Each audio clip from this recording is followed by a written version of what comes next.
the Morris Marina versus the Austin Allegro. I've always wanted to do this. Decide once and for all which one's worse. With the Allegro, they set out to reinvent the wheel. No, really, they did. Look, it's got a square steering wheel. And I'd love to have been at the meeting where they decided to do this, because somebody must have stood up and said, I know, let's fit a square steering wheel. And instead of throwing pens at him, everyone else must have gone, square? Good idea. Now, with the Marina, they set out to invent absolutely nothing at all. Look, it's got a round wheel. And I'd love to have been at the meeting where they decided to do this, because someone must have stood up and said, hey, let's put a round wheel in it. And everyone else, instead of saying, oh, come on, stop being so unimaginative, why can't we have a dodecahedron?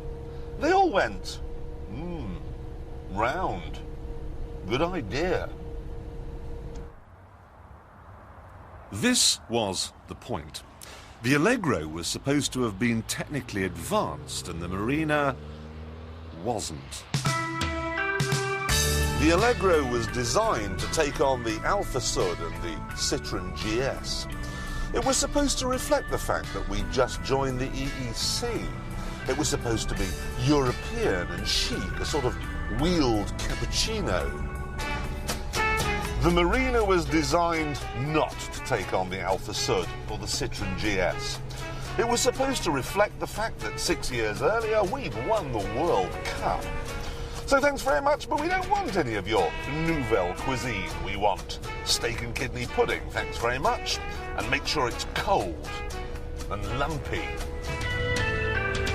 They spent £21 million designing the Allegro, which, given the fact it was supposed to be technically advanced, wasn't quite enough. They spent £40 million designing the Marina, which, given the fact it was supposed to be hopeless, was obviously too much. Tonight, can an Austin Allegro fly? And now the car. And we've been very clever here because we're going to use one of these. It's an Austin Allegro, a car that was famous for being more aerodynamic going backwards than it is going forwards. And in this respect, the Allegro is absolutely unique, apart from one or two other cars of a roughly similar shape. Apologies for the length of the run-up, but it's necessary for the Allegro to achieve its top backwards speed of 40 miles an hour. And Top Gear stuntman would dearly love to achieve that right now.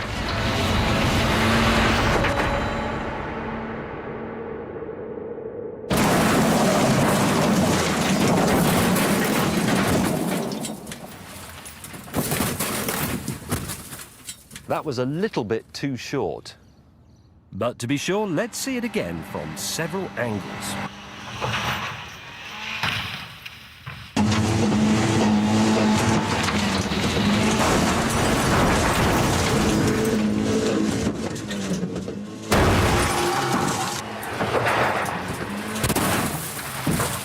Yep, definitely short.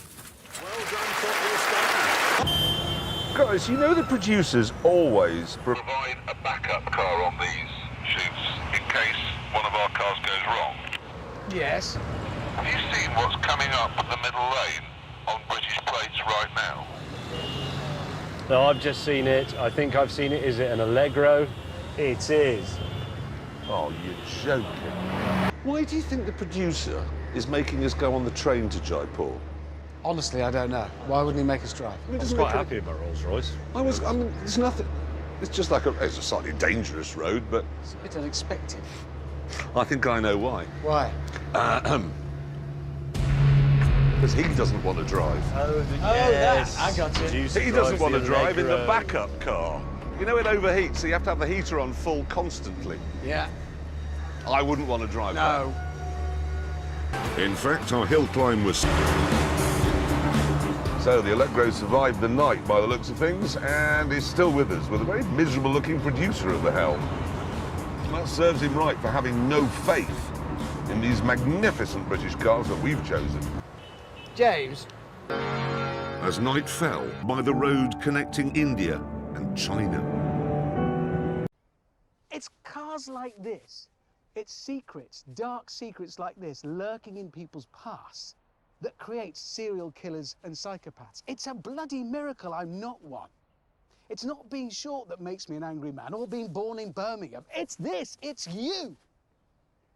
I could have been great. I could have had dignity, social standing. I could have mattered. But you came into my life. And had another go.